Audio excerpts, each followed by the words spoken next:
You're listening to an Airwave Media Podcast. This is the Useless Information Podcast. I am Steve Silverman.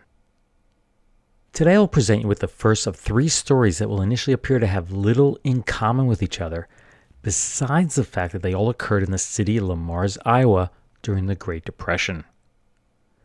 Each would gain national attention for something that they did independent of the others, yet as you'll soon learn, they became forever bound together in history by the bizarre actions of just one man. That's a lawyer named T.M. Zink. Zink's story is by far the most famous of the three and will be the focus of today's podcast. The others will be the subject of the next two podcasts, both of which I hope you will find equally interesting to what you're about to hear. So let's get started. Townsend Murphy Zink was born on December 28th of 1858 in Hillsboro, Ohio.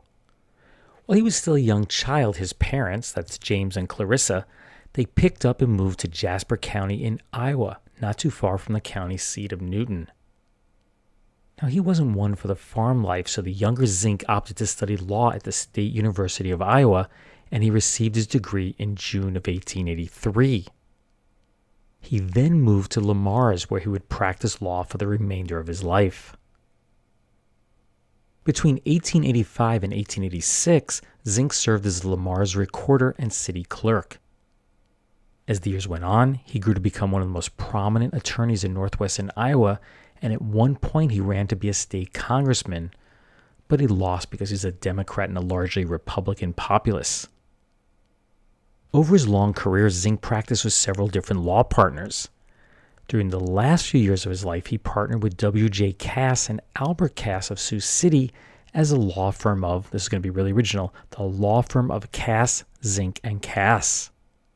Now, this last little tidbit may not seem significant, but it'll play a minor role in both today's story and one of the two future stories. He married Miss Emma Nix on December 2nd of 1885, and 2 years later, on December 20th, 1887, their only child, that's a daughter named Margareta, was born. Margareta would eventually marry Clarence G. Becker and move off to San Francisco. Sadly, Mrs. Zink died with her husband at her bedside in early October of 1910. He remained a bachelor for the next 16 years before marrying Ida Bennison. Now, she had lost her husband 7.5 years prior. The two had known each other for 30 years, and as she would later state after his death, quote, "His daughter and mine were the best of friends." She added, "We were ideally happy." Now that's a statement that will seem oddly surprising as you learn the remainder of the story. On Thursday, September 4th, 1930, T.M. Zink was rushed to the Sacred Heart Hospital in Le Mars. The diagnosis was gallstones, and the doctors concluded that they needed to operate. While a fairly routine procedure today, this was not the case back in the 1930s. The surgery was risky and it was considered quite dangerous. Shortly after the surgery, his condition was reported to be satisfactory, but Zink took a turn for the worse and he passed away on September 11th, 1930 at 72 years of age. Having been such a prominent member of the Le Mars community, his death was front-page news in all the area papers. Hundreds attended the funeral services that were held at his home, which was located at 112 3rd Street Southeast. And if you go to Google Maps, you'll see that it looks amazingly similar today, almost identical to what it looked like in 1930. The September 15th publication of the Le Mars Globe-Post stated that, quote, "In the passing of Mr. Zink, the city and the members of the bar of this community lose a real honest man of high standing and ideas." An editorial in that same day's paper said, quote, "If T.M. Zink had been able to attend his own funeral, he would have been touched by the evidences of affection and esteem which his fellow men have held him." The author continues, "There were many who sensed in a greater or less degree his underlying goodness, many to whom he had been kind in his unobtrusive way, many who had cause to see his passing with regret." The Le Mars Semi-Weekly Sentinel concluded their reporting with this sentence: His name is one that will last as long as the history of Lamar's secures a place in any record of moment. If only they could have had the foresight to know just how true those words were to become. Within 48 hours of that statement being set down in ink, the contents of Zink's will would be revealed, and the eyes of the world would suddenly be focused on Lamar's. The document had been drawn up on July 18, 1930, less than 2 months before his death, and started out like so many others. Quote, I, T.M. Zink of Lamar's, Iowa, being of sound mind and memory, hereby make, publish, and declare this to be my last will and testament, hereby expressly and unreservedly revoking any and all wills heretofore made by me. It was when one reached the fourth paragraph of that document that things started to get interesting. Quote, pay to my daughter, Margareta T. Becker, the sum of $5, provided she shall survive me. Adjusted for inflation, he left his daughter a whopping $73. Wow, that was incredibly generous, wasn't it? In the next paragraph, he continues, quote, I make no provision for my wife, Ida Benison Zink, owing to the prenuptial contract between us, which will be found with this will. If she wanted to continue living in their house, he added, quote, she shall have the option to rent it for $40 per month for such time as she wishes. That will be about $585 per month today. So here we have a very successful lawyer who leaves $5 to his daughter, and he has the nerve to charge his wife rent to continue living in the home they had shared for the past 6 years. So just what did he have in mind for the remainder of his estate? First, he requested that the bulk of his estate be placed into a trust, and it was to be managed by the Lamar's Loan and Trust for a period of, get this, 75 years, or for, quote, as long as the government of the United States shall exist, and thereafter until destroyed by revolution or other cause. And that's the end of the quote. He instructed that the money was to be lent out in the form of first farm mortgages or invested in United States bonds. Now, these are certainly not the greatest yielding investment vehicles, but they were relatively stable and secure choices at the time. It was estimated at the time of his death that Zink was worth somewhere between $40,000 and $80,000. Let that mature for 75 years at, say, 4% per year, and that value inflates to somewhere between $750,000 and $1.5 million. If you do really well, get the trust to get 6% per year, his estate would grow to somewhere between $1.5 and $3 million. And this is exactly what Zink had in mind when he penned that document. And believe it or not, he had really grand intentions to spend that money. And this is where things start to get interesting. He instructed that at the end of that 75-year period, no more than 25% of the estate was to be used for the purchase of a site and for the construction of a non-circulating library. He added that an additional 25% should be, quote, invested in the best, most reliable and authentic books, maps, charts, works of art, magazines, and other authentic works containing all known information and knowledge of science, literature, geography, religions, and all known knowledge of the world. The document continues, quote, no book, work of art, map, or chart shall be excluded therefrom on account of any theory, philosophy, ethics, religion, or language. It being my intention and purpose to establish a library in which all known human knowledge may be found by any man wishing the same. Later in his will, he states that the library would be available to all of those, quote, over 15 years of age, regardless of religious faith, political affiliation, color, race or nationality, or place of residence, except to alien enemies of the United States of America. Now, this all makes him seem like quite the forward thinker, particularly since this is 1930, but he did offer up one big exception. It's a whopper, and it would instantly bring the late T.M. Zink worldwide fame. He insisted on the following exclusion to his proposed library. Quote, no woman shall at any time, under any pretense or for any purpose, be allowed inside the library or upon the premises or have any say about anything concerned therewith. nor appoint any person or persons to perform any act connected therewith. No book, work of art, chart, magazine, picture, unless some production by a man, shall be allowed inside or outside the building.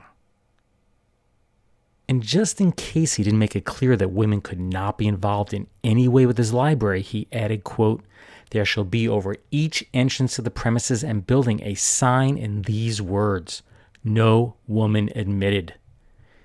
He continued, quote, "It is my intention to forever exclude all women from the premises and having anything to say or do with the trust estate and library."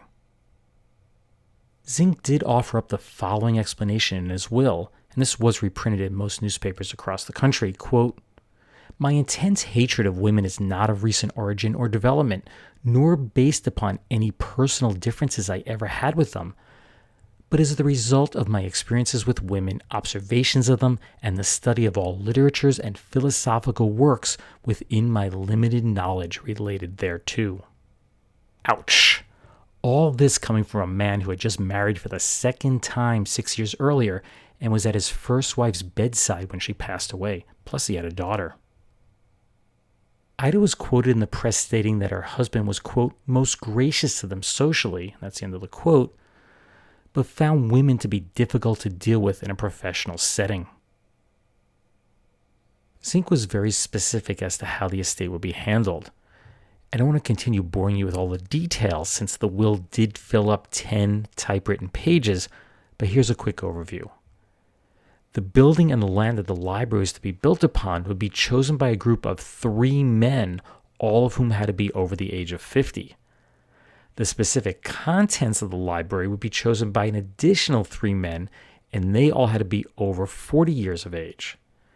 And none of these 6 men could be affiliated with any religious organization, and should the library never be built, then the trust would become an endowment for the State University of Iowa's Law Library. Clearly, the sensational nature of the story placed Lamar's on the front page of newspapers practically worldwide. Yet Lamar's had a big dilemma on their hands. You see, if they accepted the terms of Zink's bequest, the town would forever be a tourist attraction. I mean, who doesn't want that? People would come from all around to see the world's only womanless library. Yet, at the same time, it's probably not a great idea for any community to have a womanless library. It doesn't take a genius to figure out that someone was bound to challenge the contents of his will. Now, since his wife had a prenup, she was immediately ruled out as the one to do so. But on October 14th of 1930, it was announced that the lawyer representing Zink's daughter, Margreta, had filed paperwork in district court objecting to the validity of his will. There were 9 claims made, starting with, quote, "was of unsound mind and not capable of making such will." That's the end of that quote. And concluding with a suggestion that the document was, quote, "an insult to American womanhood and of the world, would constitute a libel and a slander, and is contrary to public morals." Of course, there's a big difference between suggesting that someone is of unsound mind and actually proving it. Personally, I found his will, of which I've only presented the highlights of here, to be very well written and thought out. It was speculated at the time in the press that it'd be very difficult to challenge this thing in court. There was talk in the press that a settlement might be reached between Margreta and the administrators of the estate, but that was never to be. The state's attorney general was gearing up for a possible fight. They could have, if this all fell through, they could have had this money for their law library, but that also never happened. Instead, when the case made it to court the following March, that's March of 1931, surprisingly few witnesses were called to the stand. And only one of them had a major impact on the case. That's Dr. George Donahoe of the State Mental Hospital in Cherokee. He testified, quote, "Mr. Zink was suffering from a classic case of sexual paranoia, which is a form of insanity that is chronic, progressive, and incurable." He continued, quote, "His obsession was on the female sex. He displaced the ordinary conception of God with a female creatress who was malicious, capricious, and thoroughly unreliable. She has created men for her own amusement and invented women for the same reason she invented diseases, wars, and calamities, for the sole purpose of tormenting men, which gives her pleasure. But for all the creatress's inventions for the harrying of men, the most efficient is women. Dr. Donahoe supposedly learned all this by studying letters that Zink had penned to both his daughter and other people. The attorneys for neither the city of Le Mars, the county, or the state offered up any challenge to Dr. Donahoe's claims. And with that, on March 7, 1931, Judge C.W. Pitts handed down his ruling. It is hereby ordered, a judge determined and decreed, that the said T.M. Zink died in estate, and that the contestant herein, to wit, Margaretta T. Becker, is the sole and only heir at law of T.M. Zink, deceased. And that brought an abrupt end to the Zink womanless library. It just was never to be. His daughter was to get everything, although it was revealed in court that the value of the estate had dropped significantly since the Great Depression hit. At best, Zink's holdings were now worth $25,000. But the deepening worldwide economic crisis and an ever-growing legal bill were sure to reduce this by an even greater amount. By the end of the year, the value of the estate had dropped precipitously to about $10,000. Yet there were still legal challenges to deal with. On Thursday, July 2, 1931, Zink's widow Ida filed a claim for $2,929.83. She claimed that since June of 1925, she had paid all the household expenses, which included the electric bill, groceries, restaurant checks, everything.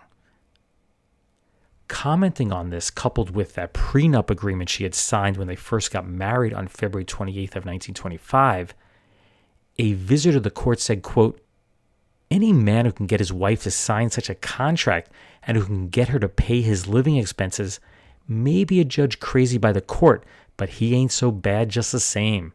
He's crazy like a fox." In late December of 1931, it was revealed that a copy of a promissory note for $10,000 had been filed in probate court and then quickly withdrawn. It was payable to a woman named Irene Brown, and the note was supposedly signed by Mr. Zink in April of 1930. No one was sure if the document was authentic, but if it was, payment would effectively wipe out every single dollar that was remaining in his estate. The biggest problem was that no one could locate Ms. Brown. She just seemed to have vanished off the face of the earth. As you'll recall, Zink chose the Le Mars Loan and Trust to handle his estate, but in the end it was a good thing that the will was invalidated. Like so many others during the Great Depression, the bank went belly up and was taken over by the state banking department on February 4th of 1933. And since Zink was both an investor and the vice president of the bank's board of directors at the time of his passing, his estate was named as part of a lawsuit that was brought on by the depositors who had lost their life savings. The courts determined that steps had been taken by the bank officials to avoid payment to the depositors, and as a result, the Zink estate was ordered to pay $1,000 in stock liability. Yet it wasn't all bad news. After a diligent search, Zink's daughter Margaretta and the administrator of his estate, that's H.R. Schulz, they determined that his former law partners in Cass, Zink, and Cass had ripped him off. An agreement was reached where the partners would pay the estate $20,000. On May 12, 1937, the body of T.M. Zink was disinterred from the cemetery in Le Mars. He was reburied next to the grave of his first wife in Manchester, Iowa. Zink's second wife, Ida, passed away in her apartment at Le Mars Union Hotel on October 7th of 1940. His daughter Margaretta went on to live a long life. She died in April of 1979 at 92 years of age.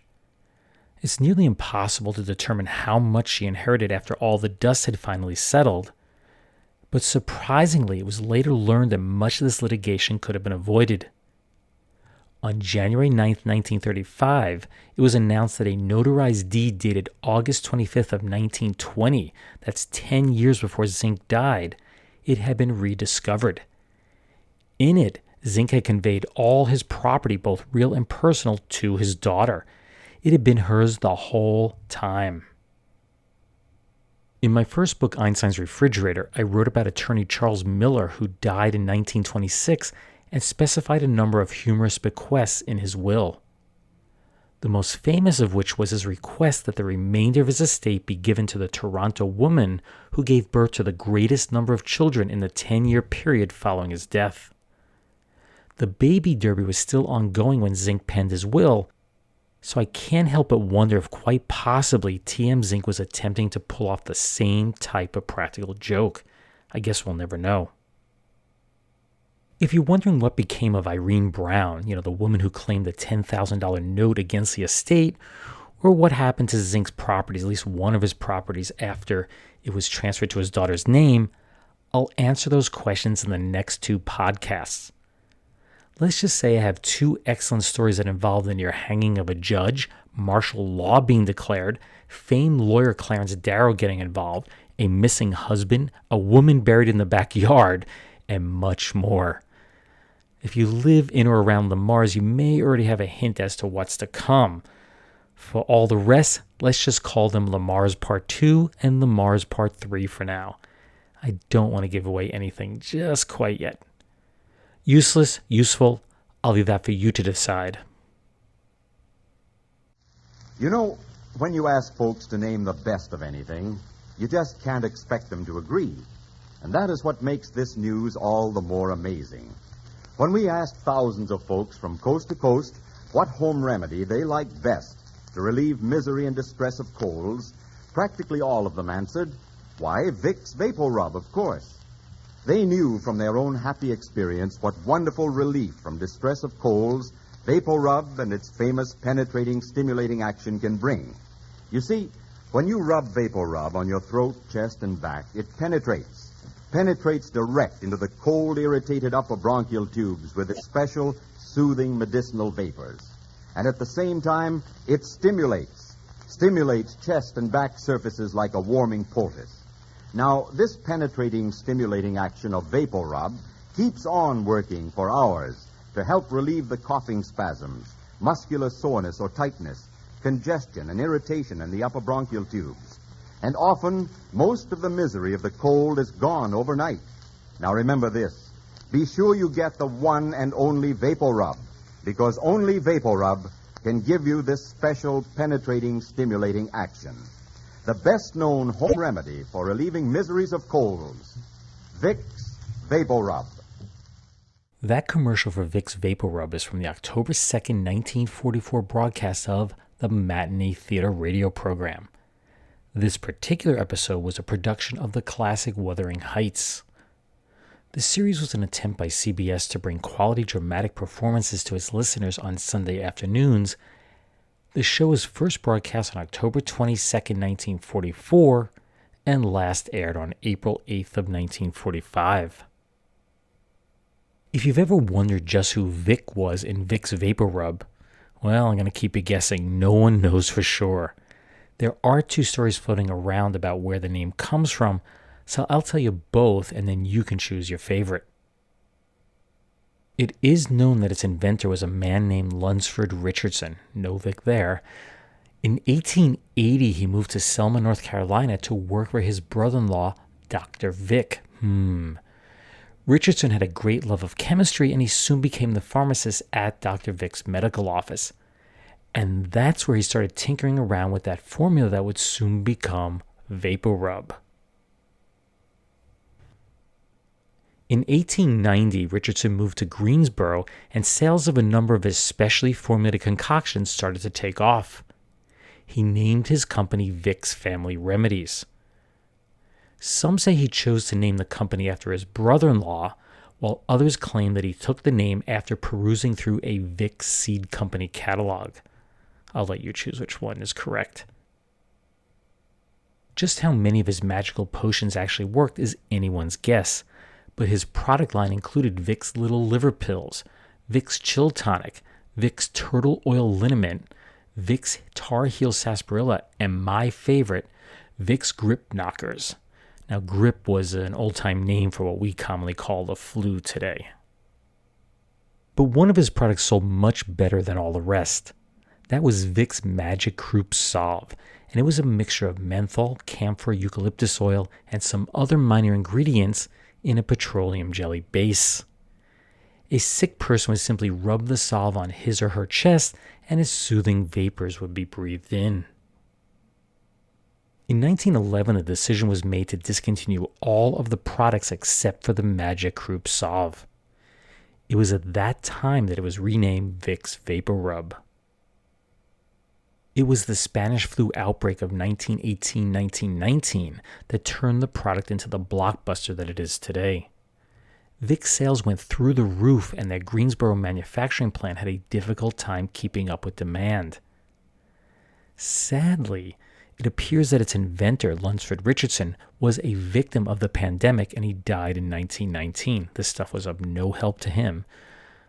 His son Smith took over the company, which was sold to Procter & Gamble in 1985. In other news, here are a few additional stories that have something to do with employment. 56-year-old George Kasinkas had been down on his luck since he emigrated from Lithuania to the United States back in 1915. Fast forward to March 16th of 1950, and we find George unemployed and living in a flophouse in the Bowery. While visiting a pool room on East 10th Street that morning, a man came up to him and asked him if he wanted to make some money. All George needed to do was push a cart and deliver a load of art supplies. Of course, he agreed. He was handed a slip of paper with the address, and off he went. He started out at 11:30 that morning, but he never arrived at his destination. So the shipper, a guy named Philip Byrne of the S. Root Company, contacted police to report that both the courier and the goods were missing. He thought he was ripped off. George was finally located by a detective early the next morning. Believe it or not, he was still pushing his cart. It seems he had zigged and zagged all over the city, showing person after person the slip of paper that he had with the address on it, because it turns out he couldn't read. It was estimated that George had pushed the 630-pound or 286-kilogram cart approximately 13 miles or 21 kilometers in total. Confused, he finally stopped the detective at 3 a.m. in the morning and showed him that slip of paper. It read Marilla Company, 328 East 234th Street. The officer, of course, called in, and he found out that an alarm had been issued to locate George. And that's when it was realized that everyone had been misreading the handwritten address. It read as East 234th Street, but really said East 23rd Street. George and the missing supplies were transported back to their intended destination, and the whole matter was cleared up. Mr. Byrne rewarded George with $25 for his efforts. That'd be about $250 today, and the press chipped in an additional $5. He planned to use the money to get a shave, a haircut, and to, quote, sit down for a while. On July 24, 1955, the New York State Labor Department ruled that a man who had been fired from his job as a swimming pool attendant was entitled to receive unemployment compensation. So you're probably wondering, why was he fired? Well, he refused to shave off his Van Dyke beard, which he had grown in order to obtain employment as an art class model. The local labor department refused to allow the unnamed man to receive unemployment benefits, so the pool attendant/artist model appealed to the state. In the ruling, the arbitrator handling the case said that his firing was, quote, an unwarranted infringement upon his privilege as an individual in a free community to present such an appearance as he wished, as long as it did not affect his duties adversely and did not injure the employer in his business reputation. And lastly, in late February of 1964, Daniel Price, who was the manager of the Occidental restaurant in Washington, D.C., received several complaints from customers who had become violently ill after eating a meal there. He investigated and determined that each of the patrons had been served by the same exact waiter. That was 23-year-old Herbert A. Talmud. Around the same time, Talmud approached the restaurant's assistant bookkeeper, John R. Hewlett, and said that their office manager Simone Moran's illness would quickly pass. That's when Talmud offered him 5 packages of a powder that he said he had put into Ms. Moran's tea, and he could have it for $1. Unbeknownst to Talmud, the manager Price had already contacted the police, and they instructed the bookkeeper Hewlett to buy those packs, which of course he did. Analysis of the powder determined that it was an emetic that induced violent vomiting, and they also said that an overdose could be fatal. So Talmud was arrested and he was charged with assaulting Simone Moran with a poison. Not surprisingly, it was discovered that Talmud had been dismissed by the previous 2 restaurants that he had worked in after they received complaints from customers of being ill. Now, before we go, here's a question for you. Since we're almost into summer here in the Northern Hemisphere and gardening season is almost at its peak, do you know what was the original name of Better Homes and Gardens magazine? Now, since you probably don't know, I'll give you some choices here. Was it 1 Century Home, 2 Fruit Garden and Homes, 3 Gardeners Magazine, 4 Home and Garden Journal, or 5 Home Builder and Garden Magazine? I'll quickly repeat those. Was it 1 Century Home, 2 Fruit Garden and Homes, 3 Gardeners Magazine, 4 Home and Garden Journal, or 5 Home Builder and Garden Magazine? Well, you might be surprised to find out that the original name was Fruits, Gardens, and Homes. The magazine was first published in July 1922 and sold for 10 cents, which would be about $1.50 today. An annual subscription would set you back a whopping 35 cents. 25 different issues were published under that original name, but in an effort to gain a wider audience, the magazine's name was changed to Better Homes and Gardens in August of 1924. Its original circulation was about 150,000 copies. Today's readership is estimated to be about 39 million people. That's a big increase. 79% of its audience is female, and the median age of one of its readers is 49. An interesting tidbit about the magazine was that it was created by Edwin Thomas Meredith, who had previously served as the U.S. Secretary of Agriculture under President Woodrow Wilson. It is still published by the Meredith Corporation. Lastly, I'll mention that Better Homes and Gardens is the 4th best-selling magazine in the United States, and that's behind the AARP magazine, the AARP Bulletin, and the Costco Connection. But if you really think about it, those first 3 are part of another service where people actually choose to subscribe to Better Homes and Gardens. Well, that brings another episode of the Useless Information Podcast to a close. I hope you'll tune in next time for the next 2 episodes, actually, which are related to this story about TM Zink's womanless library. Now, those stories do stand on their own. They are totally independent, but they are related in some way. So I'm not leaving you in great suspense here. If you did like today's story, you can find more on my website, which is uselessinformation.org. And of course, in my 2 books, they're written by me, Steve Silverman. They are Einstein's Refrigerator and Lindbergh's Artificial Heart. You can go to Facebook and like the page. Just do a quick search for the Useless Information Podcast there. Anyway, thanks for listening, and I hope you tune in next time. Bye.